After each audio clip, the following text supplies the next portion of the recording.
So it seems like a long time ago when I was thinking about my career and where I wanted my life to go after school and after playing tennis. But at DePaul University, where I went and played, we had an athletic academic advising office. And so you had your own academic advisor for each team, which was really cool. And it was that point in my academics there where she made me sit down and actually pick a major, pick a field. I couldn't sort of take the general elective classes anymore.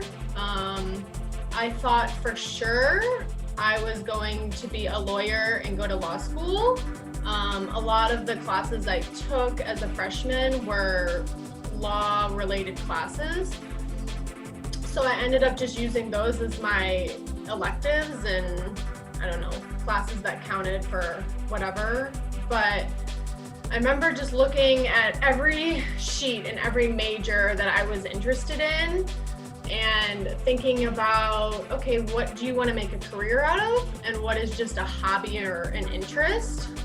So that's sort of where I put, my passion for history and law to the side, and I went with sports management and education.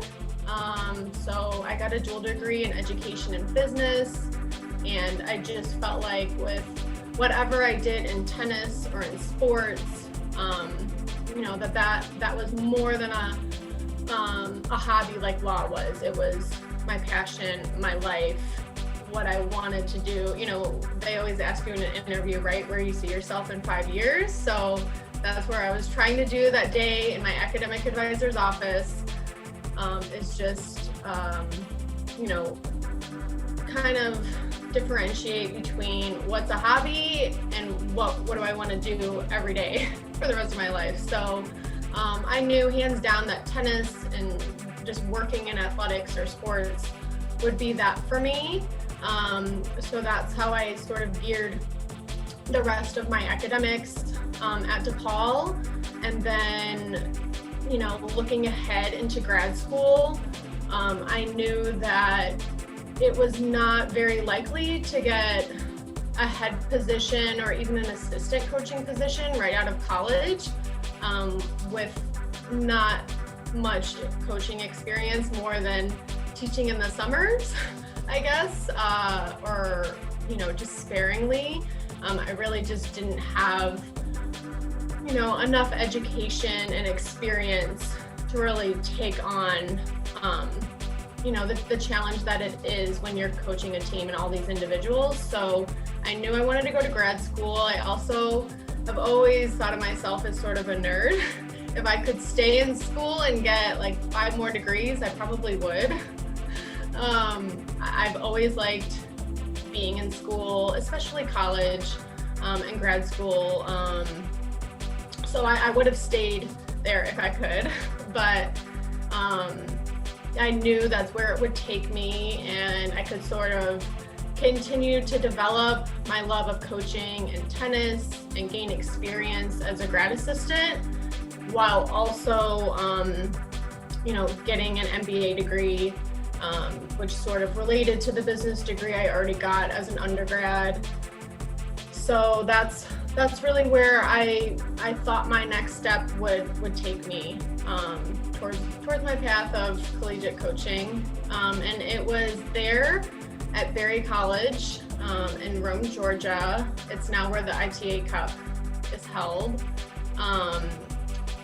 But that's where I really got to understand what Division III tennis was. When I first got there, they had just changed from an NAIA school to a Division III school.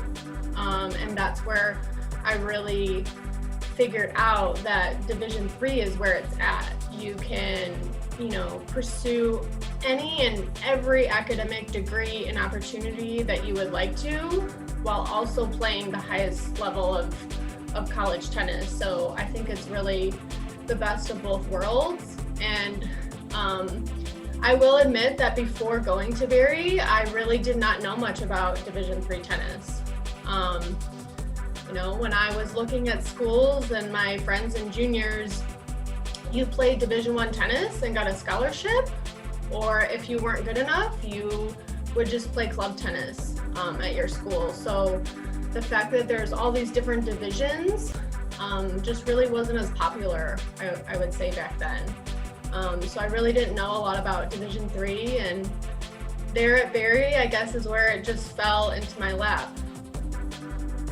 This is obviously very hard and definitely a close to your heart kind of question. I'm in my 9th year, and I definitely feel like myself and my players who have come to mean so much more than just a tennis player to me. So I'm gonna kind of cheat here and maybe name a couple. So it's just hard to pick one, but I remember when I first started, we had some good players. We had a lot of young players.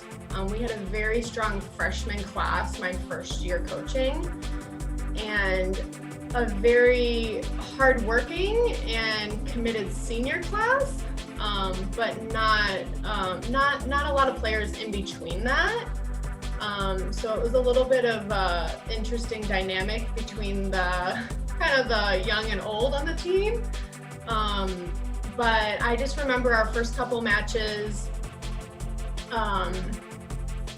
and taking a trip to Madison, Wisconsin in the spring of my first year. And we played some of the top 30 teams in the country there, a lot of teams in the central region, and we were very competitive, but we didn't win. And I just remember feeling like that hurt, you know. It was just kind of feeling like sometimes, okay, we're close to breaking through, but then at the same time, we're a long ways off. Because we're just not getting any of those 5-4 or 6-3 matches. And without a lot of depth on the team, you know, it was definitely a time where I questioned myself. It was, again, my first year coaching, and I felt like I had a big challenge on my plate with how we were going to move in the right direction to start beating some nationally ranked teams, getting nationally ranked. But it actually happened the next season. We went to University of Mary Washington, and we beat Mary Wash, and it was just really exciting. It had just felt like all the work the last year and a half, you know, had really paid off. So it was just, it just meant everything to all of us. All of the sweat and, you know, laughs and tears and everything that this group, again, this really large freshman class, I believe there were 8 of them, you know, so now they were sophomores, and it was just really nice to see how much work they put in and finally proved and were performing at a really high national level. So that's definitely one of my favorite memories, just seeing where we started and then eventually getting a breakthrough. The other memories are all of the NCAA individual qualifiers and tournament qualifiers we've had. I believe I've gone every year except 1 year since I've been at Case, so it's not that going as a team is not a big goal of mine. It definitely is, and I'm hoping that we're gonna get there someday. We've been so very close, sometimes just a spot or two away from the selection, so I know that's gonna be in our future, but I've really enjoyed taking these individuals there as well.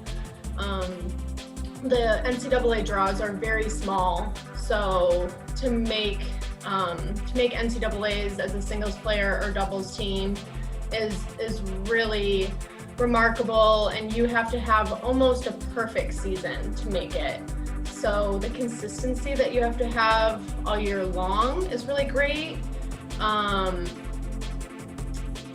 The absolute favorite NCAA match, though, has got to be when Nithya and Maddie made the quarterfinals of doubles, and we were out in Claremont, California. I was 7 months pregnant at the time. We were the last match on for the entire day, so I'm pretty sure we didn't even start our match till maybe 8 p.m. It was really late. They played under the lights. It was pitch black. It was also freezing because after the California sun goes down, it's frigid out there. So we waited all day to play. I'm standing on my swollen feet, just ready to get the match going. Also a little nervous because we had a flight first thing in the morning, and was hoping that we could just get through. But we played the #1 seeds from Wesleyan. One of the girls who had won a national singles title every year. The team went on to win the team championship. They are definitely two of the very best players in the country, maybe the best. Again, the #1 seeds, and we won the first set, and we lost in 3 really tough sets. It was maybe a 3-hour match plus. It was one of the longest matches I've ever seen, one of the highest levels of doubles I've ever seen. And to just see us play so well and have chances to beat the best players in the country was just really exciting. So that's an NCAA memory that is going to be hard to forget someday for sure.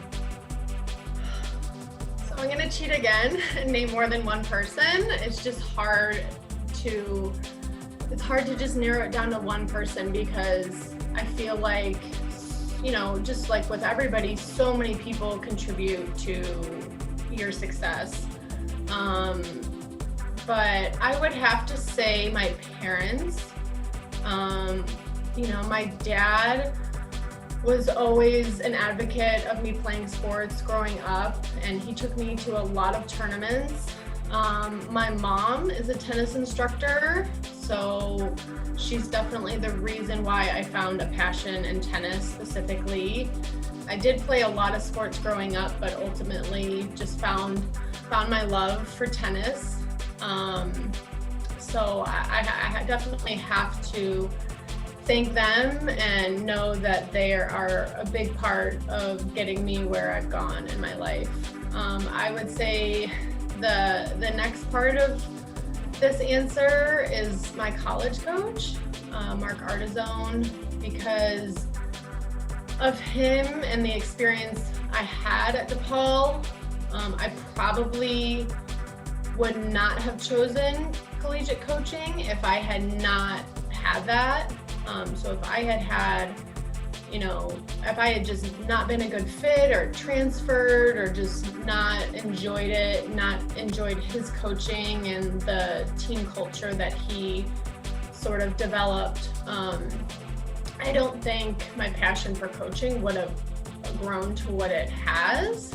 And it's been really neat because he has brought the DePaul team to play us or scrimmage us every now and then throughout the years. So it's just really fun to be now on the same stage with him, even though I looked up to him and have looked up to him for so long. So to have him always make a trip to Cleveland has been really special. Also see him at many coaching conventions over the years. He has now left DePaul. He is at Florida State. But I don't know, maybe the Florida State team will come one day, I don't know. But he's definitely been a role model and an inspiration and a tennis coach that has played a big part in my life for sure. In thinking about my life currently as a coach and my 9 years at Case, I remember the first team I had to the team that I have now, and with the different recruiting websites and all the opportunities on social media and technology, the depth in Division III athletics overall, I know has greatly improved. Speaking of just tennis, I believe we had 1 or 2 3-stars on the team when I first got here, and that was actually considered a pretty good team.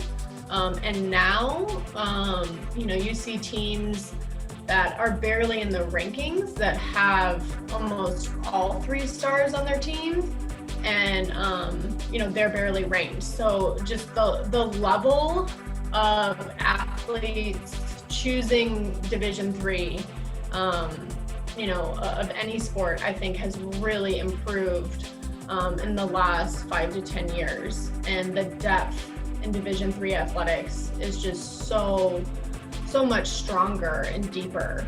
And I think it's just really exciting to see. The more I talk to recruits now, they'll sometimes decide between Case and accepting a Division I scholarship somewhere. So the talks with the recruits have really changed, and to see that they, see the investment and the opportunity to pick a Division III school and athletic program over a Division I scholarship has been really exciting. And it's nice to be in the mix with the other divisions, and I think people are really seeing how valuable, a Division III, athletic opportunity is, both as a student and an athlete. So I think I need to reflect back again on my time at DePaul University. You always know, or I knew for sure that I was not going to play professional tennis, nor did I really have a desire to. I had a lot of other interests, and I knew I didn't want to be training and competing anymore. But it was such an important and awesome time in my life. And my senior year, we made the NCAA tournament, and we played Ohio State in the first round at the University of Michigan. And that was just a really, cool part of my personal tennis career, and to be there with your teammates. And, like I said, I was a senior, but I had been there with, girls that I had been working hard with the last couple of years. So it was just a really cool moment, and, awesome way to just finish my tennis career. I would say outside of that, while I was also in Chicago at DePaul, that was also when the Blackhawks were sort of going crazy, and they were winning Stanley Cups almost every year. I think they won either 2 or 3 during my 4 years there. And I remember trying to sleep in my dorm, and the city was just so loud.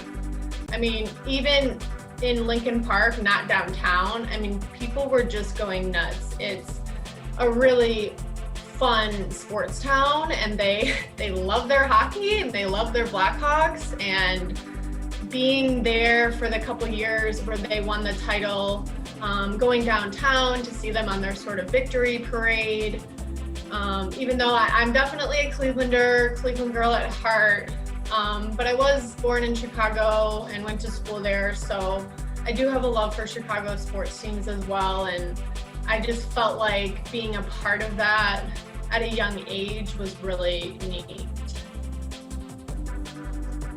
There's probably a lot to choose from, but I would say, especially this year when I've been spending more time at home than I have in recent years, just doing landscaping and gardening. I have a pretty big yard, and although I've always been into gardening, this year I've definitely taken it to a new level, and I have a big vegetable garden in my backyard. So it's kind of fun to think, oh, what are we gonna have for dinner tonight? Okay, I'll go pick some Brussels sprouts. So yeah, so that's been kind of, I don't know, sometimes it's even a therapeutic thing. You know, some people like to run. I guess I like to garden to clear my head, or so yeah, that's been a really fun thing to do this year, and I've really enjoyed it.